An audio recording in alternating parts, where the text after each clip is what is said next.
Hi అండి. ఈరోజు అయితే గోంగూర పచ్చడి చేస్తున్నాను. ముందుగా గోంగూర కట్టలను తీసుకొచ్చి ఒక్కొక్క ఆకుని ఇలా కోసి ఒక గిన్నెలోకి తీసుకోవాలి. పురుగులు అయితే ఉన్నాయండి, చూసుకొని కోసుకోవాలి. ఇట్లా మొత్తం కోసేసుకొని ఒక గిన్నెలోకి తీసుకోవాలి. నేనైతే 2 కట్టలు తెచ్చాండి. 2 కట్టల ఇంత అయింది. గోంగూర అయితే బాగుంది, ఫ్రెష్గా ఉంది. గోంగూరలో వాటర్ వేసుకొని శుభ్రంగా కడిగేసేయాలి. ఆకులకి దుమ్ము ఉంటుంది, ఇది దుమ్ము అంతా పోయేదాకా శుభ్రంగా కడిగేసుకోవాలి.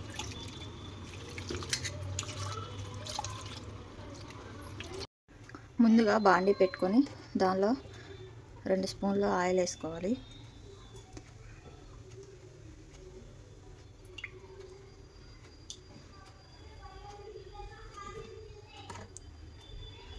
ఆయిల్ హీట్ అయినాక ఎండుమిరపకాయలు వేసుకోవాలి. సిమ్లో పెట్టి వీటిని వేపాలి, లేకుంటే నల్లగా మాడిపోతే బాగోదు. సిమ్లో పెట్టేసి వేపుకోవాలి. తర్వాత కాసినంత ధనియాలు వేసుకోవాలి. ఒకసారి తిప్పుకోవాలి. మిరపకాయలు ఇట్లా కలర్ వచ్చాక కాస్తంత కరివేపాకు వేసుకోవాలి.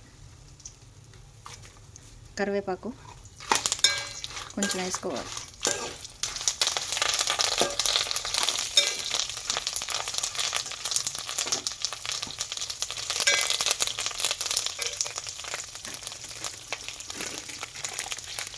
కొన్ని నువ్వులు వేసుకోవాలి. నువ్వులు వేసుకుంటే చట్నీలో, గోంగూర చట్నీలో టేస్ట్ మనకి సూపర్ ఉంటుంది. అసలు చాలా బాగుంటుంది టేస్ట్.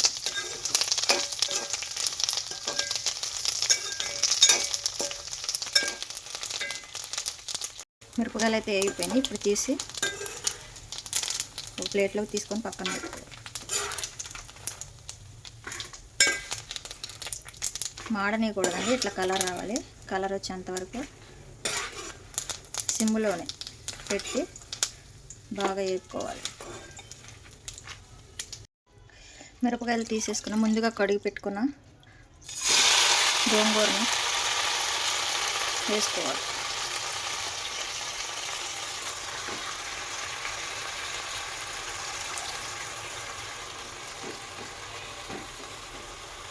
గోంగూర వేసుకొని ఒక 5 నిమిషాలు మూత పెట్టుకోవాలి. ఎండుమిరపకాయలు మిక్సీలో తీసుకొని వెల్లుల్లిపాయలు 4, తగినంత జీలకర్ర, సాల్ట్ వేసుకొని వీటిని మెత్తగా మిక్సీ పట్టేసుకోవాలి. ఇట్లా మిరపకాయలు మెత్తగా పట్టేసుకొని ఇప్పుడు ఇందులోకి గోంగూరని వేసుకోవాలి. గోంగూర వేసుకొని ఒక తిప్పు 2 తిప్పులు అంతే, మరీ మెత్తగా ఉంటే బాగుండదు. ఒక తిప్పు తిప్పేసి 1 నిమిషంలో కట్టేసుకోవాలి. ఇట్లా అయితే పట్టేసుకోవాలి. ఇప్పుడు దీన్ని పోపు వేసుకోవాలి.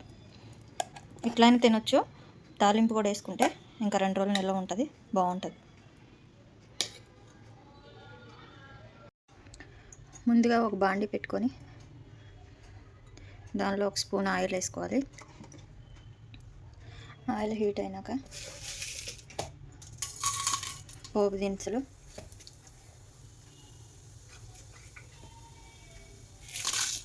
ఎండుమిర్చి,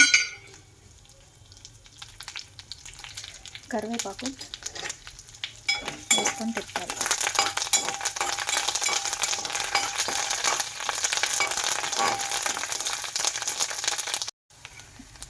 ఇవి వేగినాక దంచి పెట్టుకున్న తెల్లుల్లిపాయ వేసుకోవాలి. వేసుకొని ఎల్లిపాయ ఎర్రగా వేగేంత వరకు ఉంచుకోవాలి.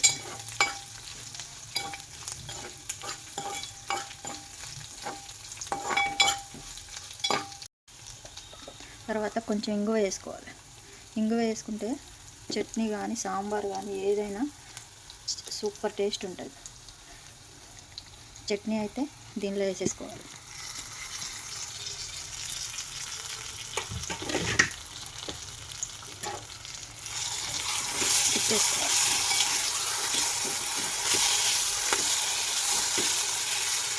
చట్నీ అయితే టేస్ట్ సూపర్ ఉంది. చాలా టేస్ట్ అయితే చాలా బాగుంది. ఒకసారి అయితే ఇలా ట్రై చేయండి ఫ్రెండ్స్. నోట్లో అయితే నీళ్ళు ఊరుతున్నాయి. చాలా బాగుంది టేస్ట్.